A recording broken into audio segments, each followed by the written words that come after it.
जैसी करनी वैसी भरनी। एक बूढ़ा आदमी राजेश, जो कि अपनी पत्नी लता, बेटे सुनील और बहू आशा के साथ शास्त्री नगर में रहता था। उसकी बहू आशा उनके साथ अच्छा बर्ताव नहीं करती थी। एक दिन लता बोली, बहू मेरी ये छड़ी टूट गई है, चलने में बहुत परेशानी होती है, तू सुनील से कहकर नई छड़ी दिलवा देना।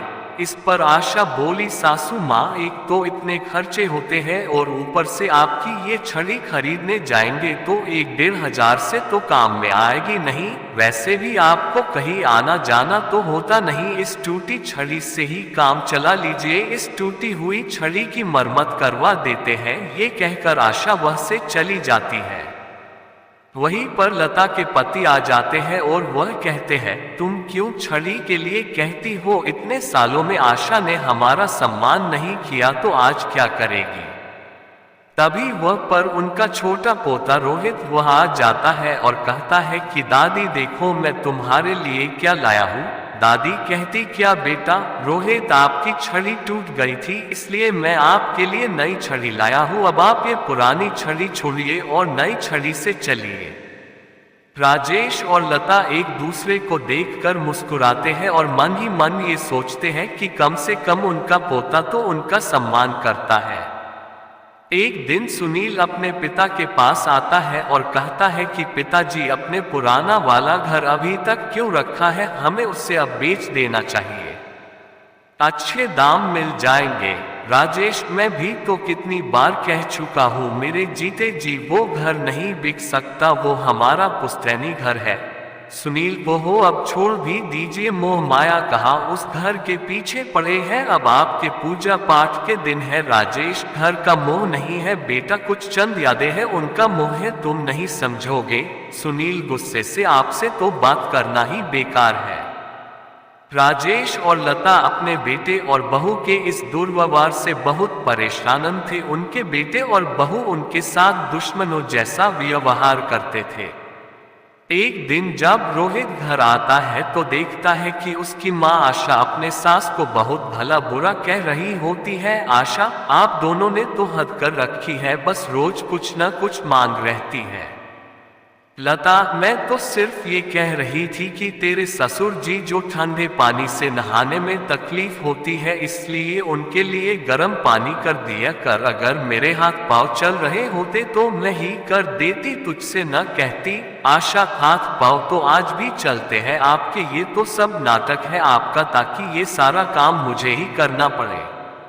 आशा वहां से चली जाती है। रोहित अपनी दादी के साथ इतना दुर्व्यवहार देखकर गुस्से से पागल हो जाता है। वो गुस्से में अपनी माँ के पास जाता है और बोलता है, माँ, ये तुम किस तरह से दादी से बात करती हो? आशा, अरे तुझे नहीं पता बेटा, उनके तो तमाम तरह के नाटक रहते हैं, तू ये सब छोड़, मुझे तुझसे एक बात करनी है, वो भी खुशखबरी वाली। कैसी खुशखबरी माँ? अरे तेरे पिताजी ने अपने दोस्त की बेटी मेघा से तेरा रिश्ता तय कर दिया है।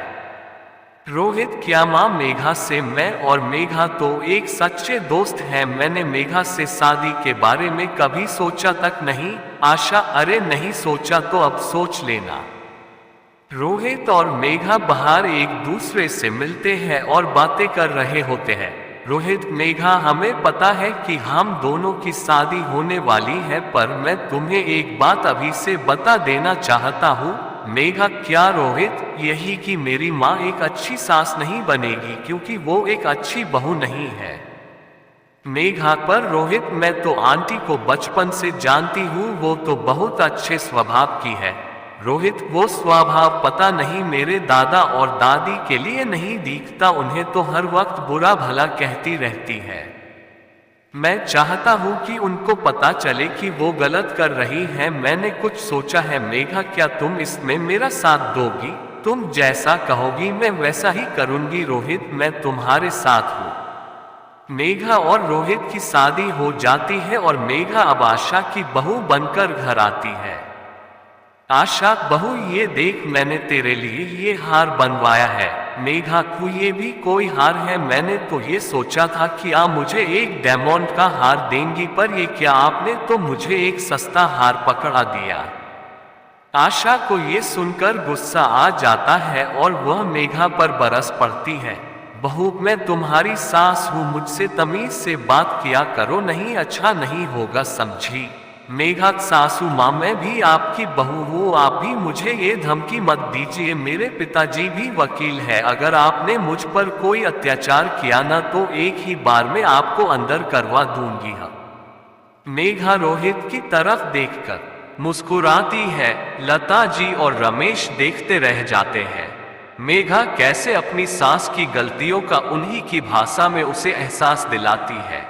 इस कहानी से यह सीख मिलती है, अगर आप किसी के साथ बुरा करते हैं तो आप ये जान लीजिए कि आपके साथ भी आगे चलकर बुरा ही होगा, इसलिए आपको किसी के साथ बुरा नहीं करना चाहिए। दोस्तों, ये कहानी आपको कैसी लगी हमें कमेंट करके जरूर बताइएगा और कृपया हमारे चैनल को सब्सक्राइब करें, वीडियो को लाइक करें और बेल आइकन जरूर दबाएं ताकि जब भी हम आपके लिए ऐसी वीडियो बनाएं सबसे पहले वीडियो आप तक पहुंचे। धन्यवाद।